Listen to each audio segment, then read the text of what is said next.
ආවේ මං ගිහින් එන්න. ડોක්ටර් කොහෙද යන්න හදන්නේ? මම මේ යනවා පුතේ ජොගින් යන්න කියලා. අයියෝ මට දෙයක් ඉගෙන ගන්න තියෙනවා. ඒකයි මම මේ හදිසිය ආවේ. වරෙන් කැම්පස් කොල්ලෝ. අර යාළුවට දෙන්න කියපන්. වරෙල්ලා කියලා දෙන්න. යා. ඒ මං ගන්න. කොච්චරවත් කියලා. අමක් නෑ ඉතින් වලට. කියලා දෙන්න එපා.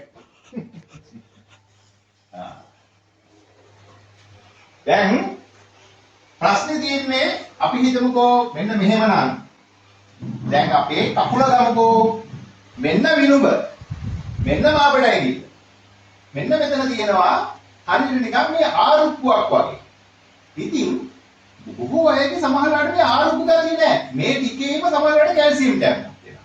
එතකොට මේක මේ අර රිද්මයානුකූලව යන්න බැරි වෙනවා පුතේ. ඉතින් මෙතන තියෙනවා මේ අර ඊස්ටෝන් එක වගේ පොඩි යතුරු ගලක් වගේ එකක්. අපේ විලුඹ ගාවට උඩින් තියෙනවා. එතකොට මේකට බර වැටිලා තමයි පුතේ මේ අස්ථි දෙකක් තියෙනවා ජංගා අනුජංගා. ඕකෙන් මෙන්න මේ එක අස්ථියකට තමයි මෙන්න මේ කලවාස්ථියේ බර වැටෙන්නේ. මේකේ තියෙන ගාන්න මේකට ෂේප් වෙන්න. කොහොම ගිහිල්ලා මේක තට්ටමට සෙට් වෙනවනේ. ඔතන මේකේ තියෙනවා මේ කුහර බෝල සංඛ්‍යාවක් එක්ක. ඕක තමයි මෙතන තියෙනවා එල් අස්ථි. ඉතින් මේකට කියනවා ලාම්බා. මෙන්න මේක හරියට නිකන් තරාදියක පඩි වගේ. හරියට මේක තියෙන්න ඕන බැලන්ස් වෙලා. මේක නිකන් ඇට සැකිල්ල. හරියට නිකන් මේක මේ ශක්තිමත් වෙලා තුනොත් මෙතනට පොළවට වැදිලා මේ ටික හරියට සෙට් වෙලා නැති වුණොත් මේ ඔක්කොම විනාශයි.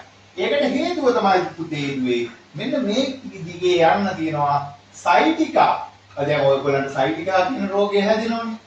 නැත්තම් මේකට කියනවා සයිටික් ස්නායුව. මෙන්න මේවා අවහිර වෙනවා මෙතනින්.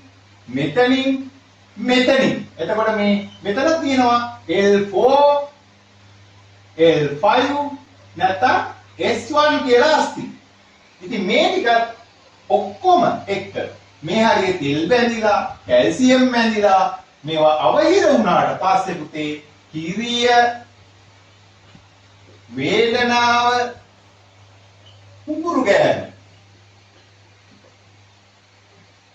කොටින්ම කියනවා නම් මෙන්න මේ විතරක් නවතින්නේ නැහැ. හරියට නිකන් හිමේ යනවා වගේ. නිකන් දැනෙන්නේ මොකක් හරි කුළුම් ගොඩක් උඩ යනවා වගේ. දැනීම නැති වෙනවා. මොලේ මෙතනයි අතර සම්බන්ධය නැති වෙලා යනවා. කාලයක් තිස්සේ උගම යනකොට පුතේ මේ පැත්තට දැනීම නැති වෙලා මොලෙත් එක්ක තියෙන සහසම්බන්ධය නැති වෙනවා. තව ඔය දියවැඩියාව වගේ දේවල් තිබුණොත් මේ தත්ත්වය තවත් භයානක වෙන්න පුළුවන්.